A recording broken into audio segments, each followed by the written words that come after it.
Belki de biz kainatda yaşamırıq. Belki kainat bizik. Belki de gördüğüm bu dünya bir beynin içindeki balaca bir neyrondur. Sadece yanıp sönen balaca bir neyron.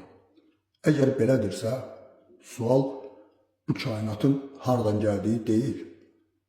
Sual belədir. Bu kimin şuurudur? Biz kimin beyninin içinde bir neyronun içinde yaşayırıq? Boltzmann beyni hakkında danışacağıq. Boltzmann beyni nedir ve bu nəzəriyyə hardan ortaya çıxıb? Boltzmann beyni bu ideya 19-cu əsrin sonu, 20-ci əsrin əvvəlləri fizika, fəlsəfə müzakirələrindən çıxıb və adı Ludwig Boltzmanna bağlıdır. Əsas sual budur. Belki de bizim yaşadığımız kainat real değil, sadece bir şuurun beynin içinde yaranmış təsadüfün bir təcrübədir. Nəzəriyyənin məntiqi necə qurulur?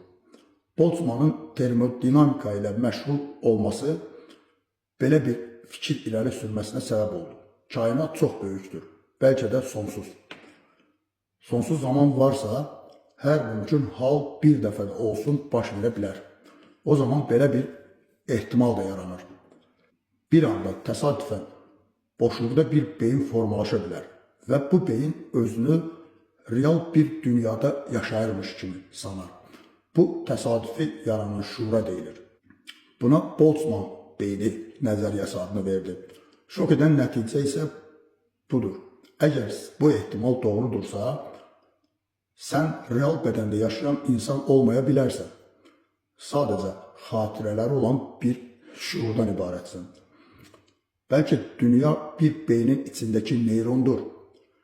Fikrinin mahiyyəti, bu sual artık sadece fizika değil, şuur, reallıq və mən anlayışının köküdür. Əgər şuur məlumatı yaradırsa, məlumat reallıq kimi qəbul edilirsə, reallıq müşahidə olunmadan mövcud deyilsə, o zaman kainat şuurun məhsulu ola bilər. Yəni biz kainatın içində deyil, kainat bizim içimizdə ola bilər. Neyron kainat analogu. Çox incə, amma çox güclü bir bənzətmə gəlir. Beyində, kainatda neyron, galaktikada sinaps. Fizika qanunu, elektrik impulsu, zaman, şuur, reallıq. Nəticə, necə ki bir neyron öz beynini dərk etməyir, biz də içində olduğumuz strukturu dərk etməyə bilərik. Bəlkə də biz daha böyük bir şuurun neyronlarıyıq. Ən təhlükəli sual, əgər Boltzmann tipli bir şuur mümkündürsə, bir sual ortaya çıxır. Sən həqiqətən keçmişi yaşamısan, yoxsa sadəcə keçmiş xatirəsi olan bir şuursan? Çünki xatirə bərabərdir, sübut deyil. Beyin üçün xatırlamaq, yaşamaq deməkdir. Zaman problemi. Bu nəzəriyyə zaman anlayışını tam parçalayır. Keçmiş ola bilər ki, heç olmayıb. Gələcək sadəcə ehtimaldır. İndi şuurun aktiv anıdır. Zaman axmır. Şuur kadr dəyişir. Bu bir növ Planck kadr mövzusuna bənzəyir. Bu ilə bağlı bizim videomuz var, Planck sabiti. Bu fikir elm adamlarını qorxudur. Çünki əgər bu doğrudursa, elm müşahidəçiyə bağlıdır. Reallıq obyektiv deyil. Həqiqət anlayışı dağılır. Ona görə də müasir kosmologiyada deyilir. Yaxşı bir kainat modeli Boltzmannın beyinlərini dominant etməməlidir.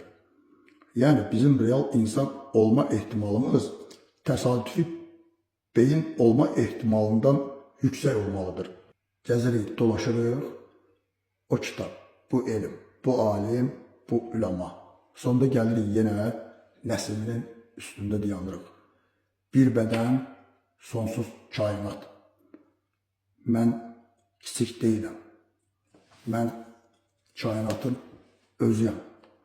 Nəsim isə deyirdi ki, məndə sığar ikən cahan, mən bu cahanə sığmazam.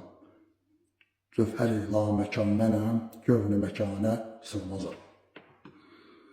Belə, bu da Boltzmann beyin nəzəriyyəsi. Uğurlar.